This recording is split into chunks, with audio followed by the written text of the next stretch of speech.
आज हम बात करेंगे भारतीय संविधान के एक बेहद महत्वपूर्ण संशोधन की, जिसका संबंध सीधा भूमि सुधार कानूनों और न्यायपालिका बनाम विधायिका के टकराव से है। सबसे पहले मेरे चैनल को सब्सक्राइब जरूर कर लीजिए ताकि ऐसी ही जानकारी से आप लोग अपडेट होते रहें। तो चलिए जानते हैं।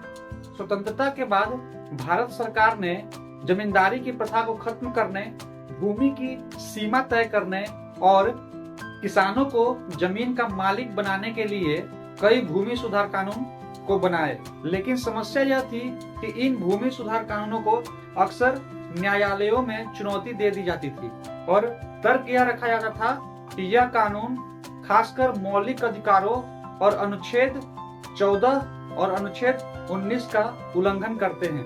और सुप्रीम कोर्ट और हाई कोर्ट ने कई बार इन भूमि सुधार कानूनों को असंवैधानिक घोषित भी कर दिया है।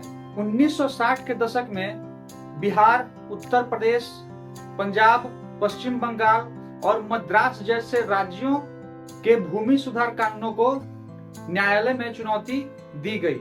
तब सरकार को यह महसूस हुआ कि अगर इन कानूनों को सुरक्षित नहीं किया गया तो भूमि सुधार करने की पूरी नीति विफल हो जाएगी। तब जाकर सरकार ने 17वां संशोधन 1964 में लागू किया। इस संशोधन के तहत 9वीं अनुसूची में कई कानून जोड़े गए और भूमि सुधार के 44 कानूनों को 9वीं अनुसूची में शामिल किया गया, जिससे इन कानूनों को मौलिक अधिकारों के उल्लंघन के आधार पर चुनौती देने से बचाया जा सका। इसके अलावा इस संशोधन में संविधान के अनुच्छेद 31A का भी विस्तार किया गया, जो भूमि सुधार कानूनों को संवैधानिक संरक्षण देता है, जैसे सीलिंग कानून, जमीन अधिग्रहण और पुनर्वितरण कानून।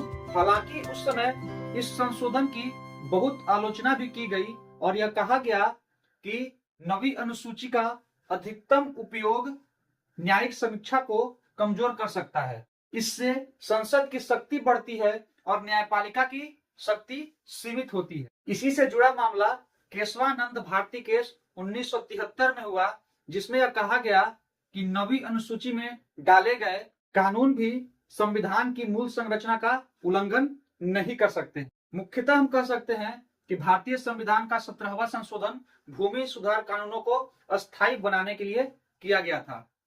वीडियो पसंद आया हो तो लाइक करें, शेयर करें और मेरे चैनल को सब्सक्राइब करना ना भूलें। मिलते हैं आपसे ऐसी ही जानकारी के साथ अगले वीडियो में।